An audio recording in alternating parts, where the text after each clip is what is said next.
Hello everybody, this is Christine. Welcome to my channel. So instead of some haul videos, I thought that I would do a science theory video. And so this was inspired by the sound waves video, which a couple people made a couple comments, and thank you so much for that. I thought maybe I would clear up some of the ideas. This beautiful lamp that I found, and also because my daughter, she wanted to be a fairy princess instead of a dino this year, and I was thinking about the whole wand and the transfer of energy and all that blah blah blah blah blah. So anyway, that's that. So I'm gonna combine my love of science and myth, and we'll get into a little bit of magic, but not the mystic magic, but the magic of transformation. So anyway, and also I just want to do a disclaimer. I don't have anything against quantum field theory or Einstein's relativity. I just don't understand it that well, and I'm not a math person. So a lot of that stuff just doesn't click or make sense to me. But regular physics and biology, hence the electrobiology, that makes a little bit more sense to me. So, and then if I step out of the textbooks, that's just me expressing my own ideas about certain things. So anyway, if you're interested, sit back, relax, take your troubles to the door, and do some science theory, some myth, and some magic with me. All right, see you on the other side.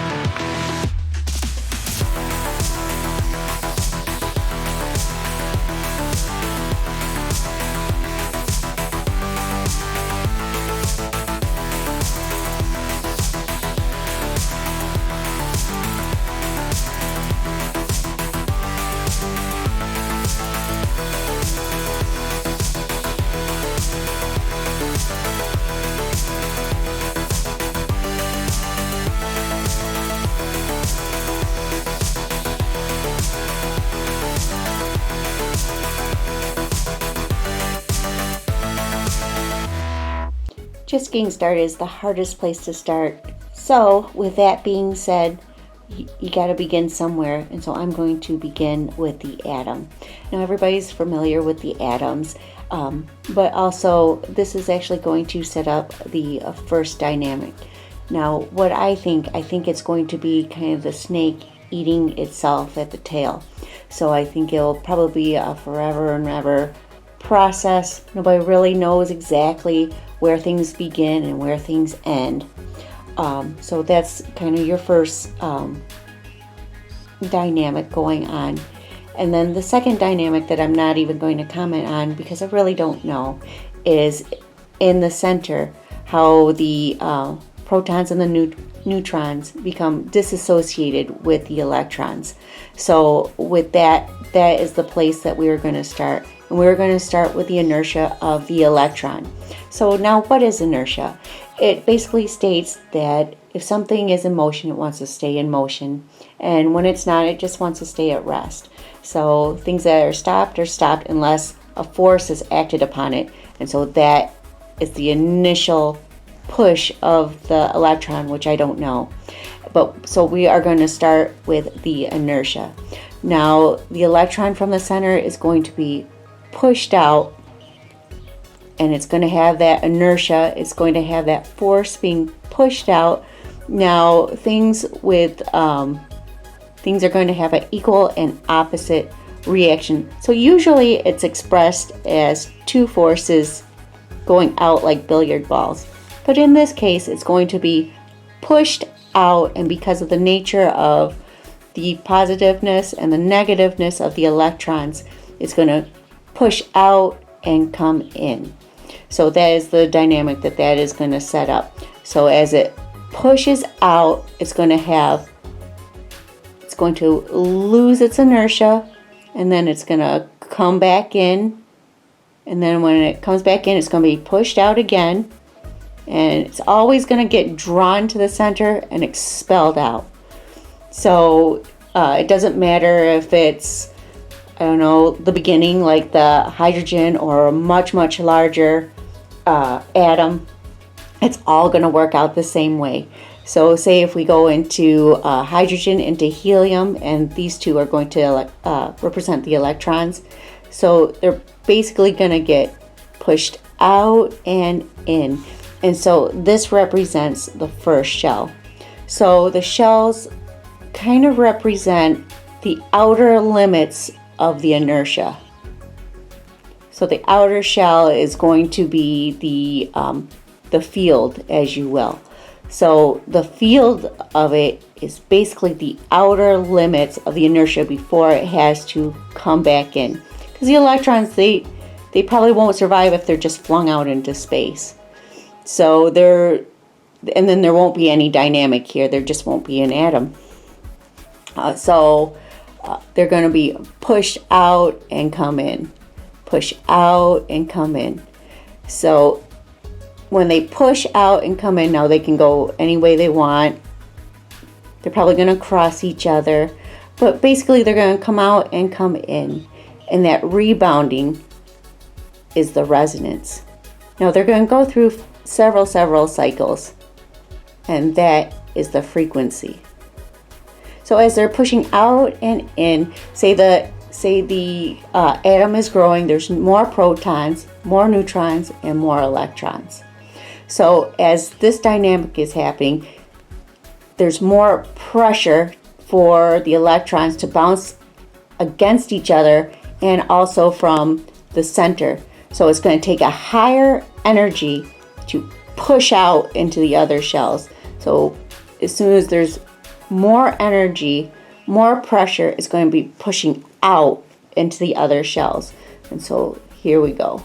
So they're going to be pushing out. The fields are going to get larger, and it takes more and more energy to push out into the outer shells. Now I just have the first 3 shells, but basically it's the same idea. If you want to just go to the first shell or the 3rd shell or the 5th shell, it all kind of works out in the same manner.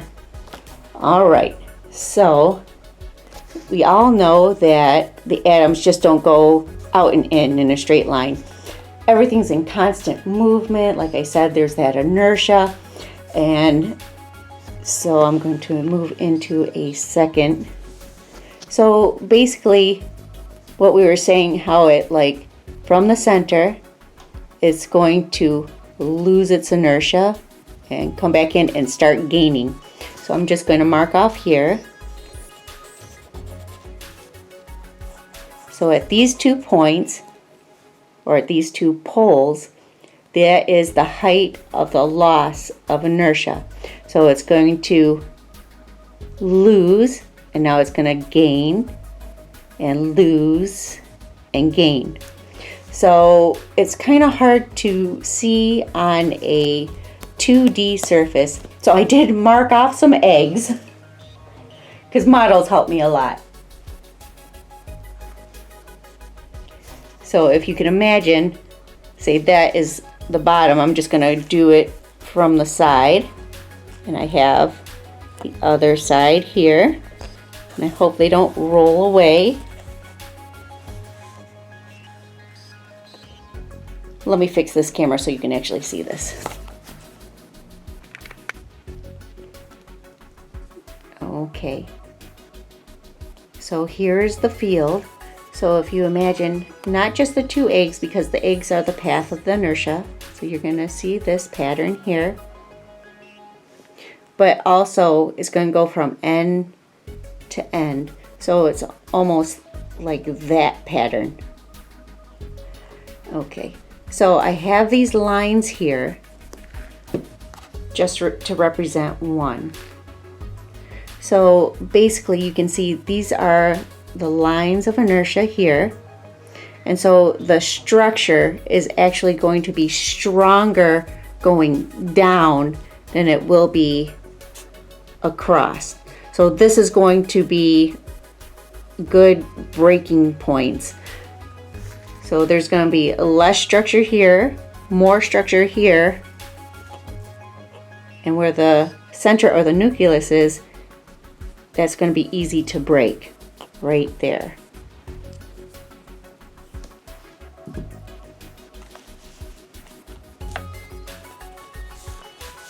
Oh, I also want to point out that you can actually see this not in just eggs, but in real life, like in weaponry. this is the same concept between if somebody was to use helmets and shields and that kind of stuff.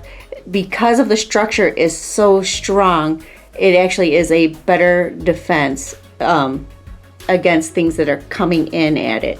So with that being said, we are just going to look at one side of that cycle. So like I said, this is going to be the height of the lack of inertia, if that makes any sense. So we're just going to take that one side and we're going to do the acceleration going into the middle. Now it's going to lose acceleration and inertia. And this is just going to be the back side. It's just going to be the same thing. We're just going to do a couple of cycles. And now is another symbol that we're all familiar with, and that is the yin and yang symbol. So basically what I want to carry across is that even though there are two sides, it is still a part of the same entity. So if you want to say if it's left or right, night or day, it's all a part of the same entity. Let's grow this concept from one atom to multiple atoms. So in this case, we'll use the molecule of carbon dioxide. Now, carbon dioxide is considered a non-polar molecule. Now, what does that actually mean? It just means that it's balanced at both sides of a fulcrum. And so basically, everything's going to line up as well as far as charges, but like a teeter-totter that's balanced, it's just going to be like that. There's going to be not really a charge differential between both sides. It's just going to be equal. So now we're going to do a polar molecule. So now we're just going to take the molecule of water, and so again it's going to be equal in charge. So we have the charges here, 1 oxygen and 2 hydrogens. So but what makes this so special is this angle. So it has a fixed angle. So when we take the center here, one side is going to be more negative and one side is going to be more positive. So like this one, this has negative and positive in the middle. That's balanced. But now if you take something that's polar, one side again is going to be more negative and more positive.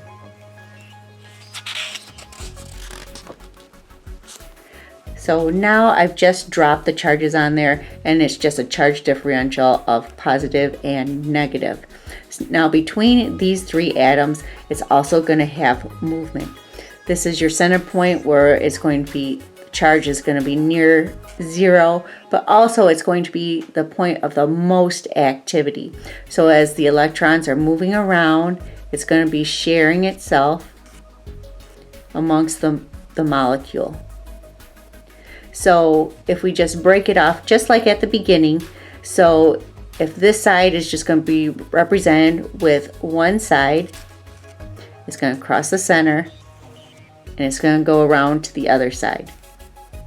So you can see there's another dumbbell shape forming here. So since this is a polar molecule, this is going to be more positive and more negative on this side. That means we can build on this molecule.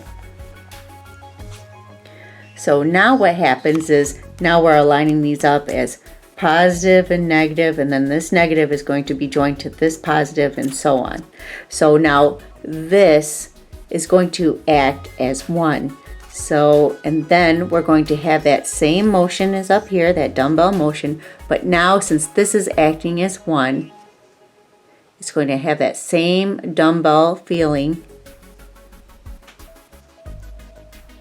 with this being the center. Now this acting as 1 is quite special, because not only can you break this at this now, because this is acting as 1, you can break it at different points and say if you broke it apart at here, then this is going to act as 1 and this is going to act as 1.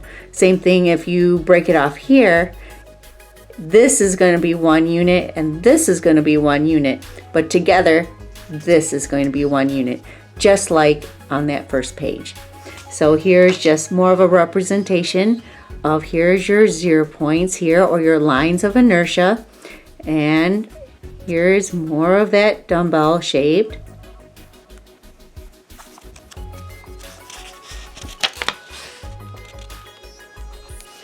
And now I've just drawn it in miniature here, and now I've just drawn the field lines,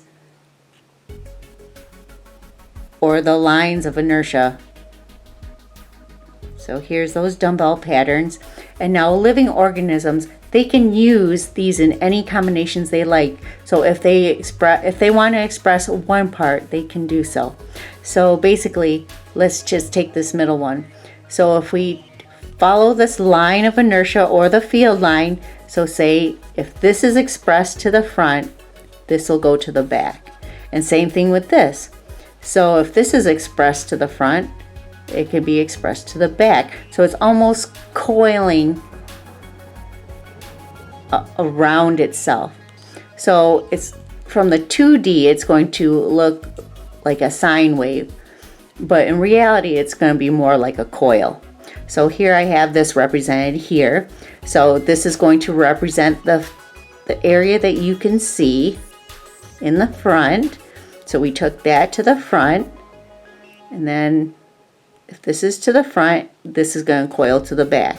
So this is going to be the front, back, and then this is going to be the front.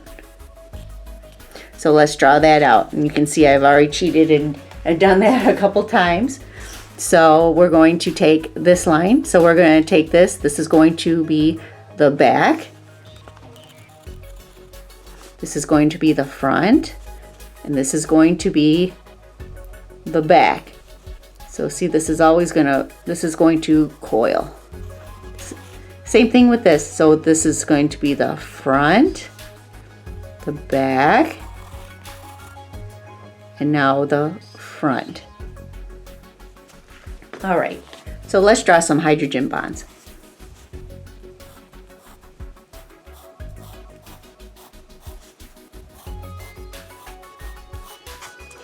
And now we've expressed the shape of a DNA molecule.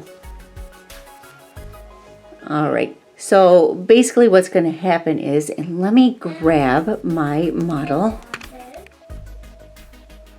Okay, so this is my homemade model of DNA. Please bear with me. I'm not the best at, I try to be good at crafts, but I'm not always. So anyway, you can see actually right here is where the coils are. So you can see this is going from underneath, coiling around, and then it's coming in through the back side over here. So now if I'm an enzyme and I'm trying to get to the promoter region, I wouldn't go through the backbone. It's just too hard. There's too much going on. So what am I going to do? So I'm going to look for the path of least resistance. So where is that path of least resistance? Well, I'm going to probably go to the X. X marks the spot, right? So here we go. So here is the X where one is coming through and coming in through the bottom. And here's the other side. So they're anti-parallel. One's getting coded this way, the other one's getting coded this way. And so instead of going through the backbones, they're too tough, I'm gonna go towards the middle. So I don't know if you can see that. So when it twists, it's gonna look for the easiest spot to break, and in this instance, it's these hydrogen bonds here. So like I said, X marks the spot right here. And it's not gonna be different for anything else. So we're gonna take another field line here, and then instead of taking the outside, we're gonna take the inside portions. So we're gonna just take the inside portions. And so you might be wondering, well, It just looks like a bunch of X's.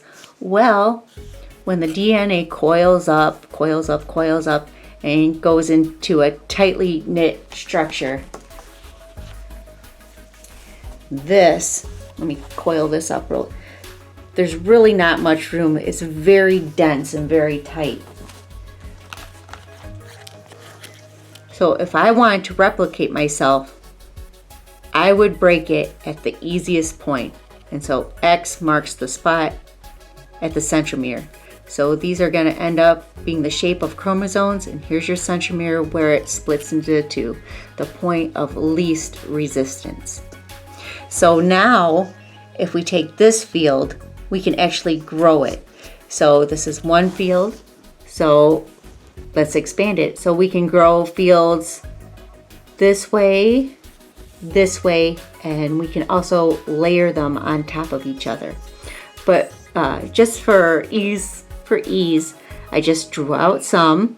I drew the X, and so this is now going to be your dumbbell pattern here. So all this is going to act as one. I just drew it out this way, and just for ease, I just put it as a line. So this is going to represent this.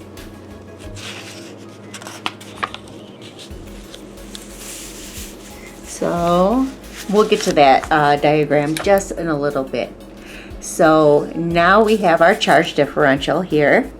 So this is representing the positive and the negative. This is the height of the lack of inertia for the positive, and this is the height of the lack of inertia for the negative. So basically, as the positive is losing its inertia, things are going to start to converge. So as the electrons from the positive side are losing their inertia, so they're going to come in through the bottom, and they're going to come, and then they are going to converge. Now they don't have to converge into a spot. They're going to converge in a general area. So you can actually see it here. I've actually drawn it out already. So it's going to go here where it's very comfortable, and it's going to come around, it's going to cross the X, and now it's going to lose its inertia and converge. So same thing as this side, it's going to be where it's very comfortable, and then now it's going to start to lose inertia, and it's going to start to converge on this side. And since this is twisting and turning, I just put in a third one in the middle.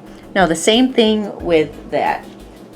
The same thing with the negative side. So if we come in, so this is where the negative side is very comfortable. It's going to start to lose inertia, cross the midline, and now it's going to start to converge.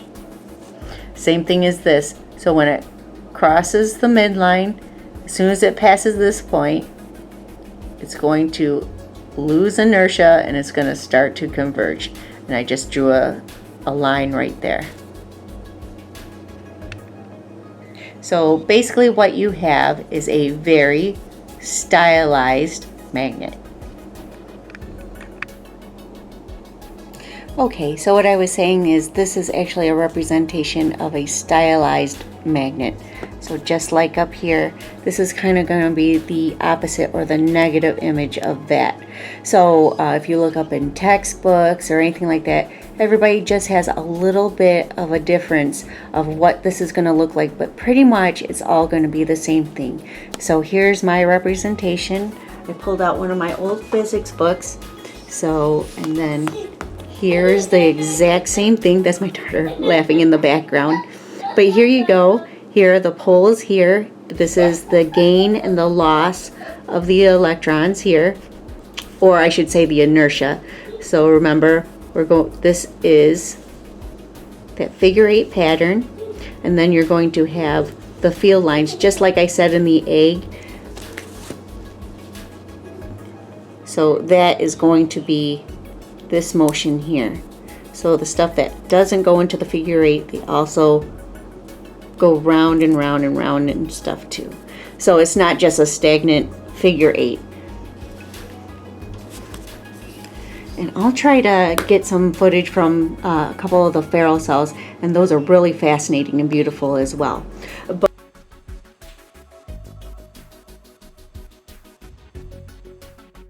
But just to demonstrate this and this, I just went out to the garden and I picked some of my basil, my decorative plants, and I think it's a begonia plant. But anyway, I love plants. That's where I got my start in science. So you'll see lots and lots and lots of plants when I do show things.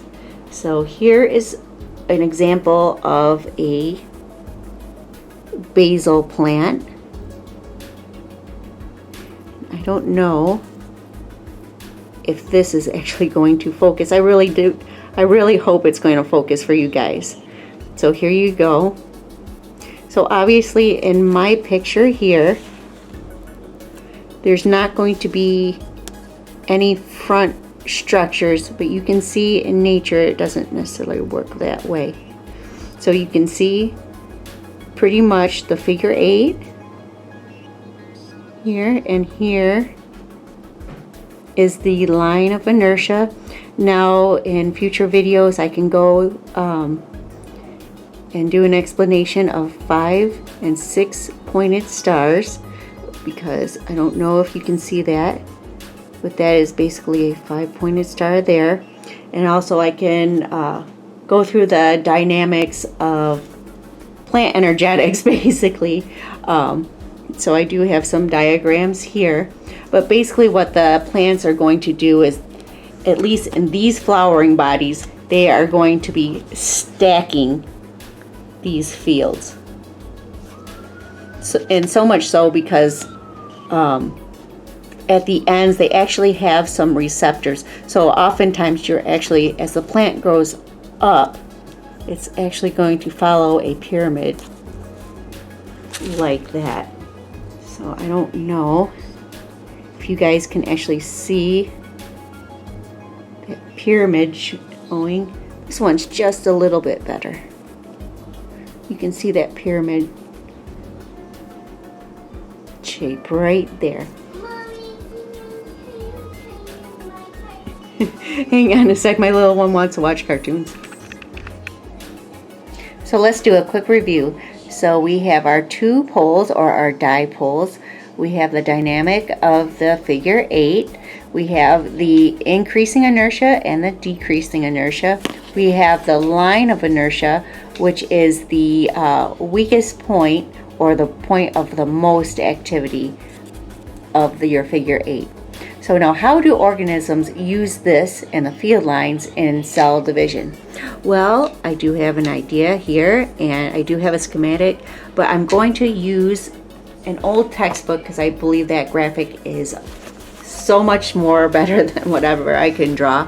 So we see here at the top that there's one cell, and it's going to divide completely into 2. So this whole process is called mitosis. So for our purposes though, we are going to start at the metaphase. So as you can see here, we have our dipoles, we have our gaining and diminishing lines of inertia. So the microtubules are going to follow the lines of the gaining inertia. We have a line of inertia where there's the most activity and the best place to break bonds. We have chromosomes here, and remember at the beginning how we were saying that the best place to break these are at the center of the X, at the centromeres. So that is exactly what is happening here. The chromatids are going to be drawn to your dipoles, and now at anaphase, this is where all the magic happens. So I'm just going to start out with kind of what's happening on the outside of the cell and in the cell membrane, and then we can move on to what's happening on the inside of the cell, and basically what's happening with these field lines. So anyway, they have proteins called actin and myosin. They're going to screw down and put pressure, and they're going to start to close off the cell at the line of inertia. Now that's one part. A second part is at the cell membrane, where it's consisting of a lipid bilayer. So now what is that? It's basically two lines of fat. So the fat and oil, they don't want anything to do with water. So that's what's the interstitium, or the inside of the cell, or the inside of like your blood vessel or whatever it is. It's just basically the outside medium of the cell. So also that's kind of what's happening on the inside of the cell too. It's basically water. So this lipid bilayer, this layer of fat or oil, doesn't want anything to do with the outside or the inside of the cell. It just wants to be like with like. So now what's happening on the inside of the cell? So I have my little schematic here, and I did draw out some field lines. And like what I said at the beginning, if you break this, then it's going to be two separate entities, but at this point it's still one. So if you break this, it's going to have a positive and negative side. So since they're going to be back and forth, you're going to break that positive and negative, and then maybe the next line you run into is a negative and positive, because again you're going to break that, and so on and so forth. But what happens when the cell is trying to divide, it's going to twist and turn. It's not going to be static back and forth. So as this is twisting and turning, it's going to encounter like with like. So as with any magnet, likes are the opposite of attraction. So they're actually going to repel each other. So as these are lining up, this is going to tend to repel each other. So as this is twisting and turning and aligning these field lines, these are going to start to repel each other. So that right here is what's going to happen. So actin and myosin is going to put pressure, and it's going to start to seal this at the point of inertia. Your lipid bilayer, because it doesn't want anything to do with the outside or the inside of the cell, it's going to try to anneal itself. And as this is twisting and pull, it's going to pull apart. So let me just show you with my hands. So actin and myosin, they're twisting, they're putting pressure towards the middle. It's twisting. The lipid bilayer is annealing itself as it twists. The field lines are meeting up and repelling each other. So there's a pressure in, twist, and out. In, twist, and out. And that thing where this is happening, that is going to open this part like a zipper. So imagine pressure is coming down here, and this is twisting and pulling apart. Eventually it's going to come to the point where it's going to divide into two separate cells. And so what does that mean? It means that we have two living magnets. So I think that's where I'm going to stop.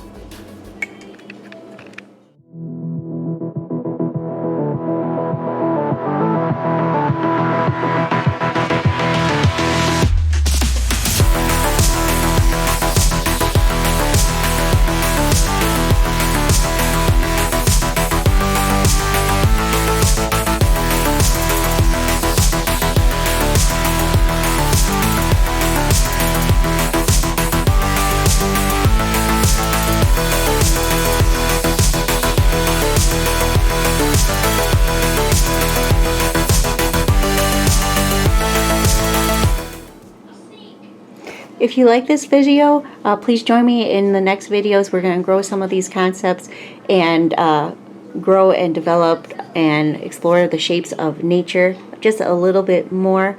But other than that, thank you for watching, and have a great day, and stay magical, everyone. Bye-bye.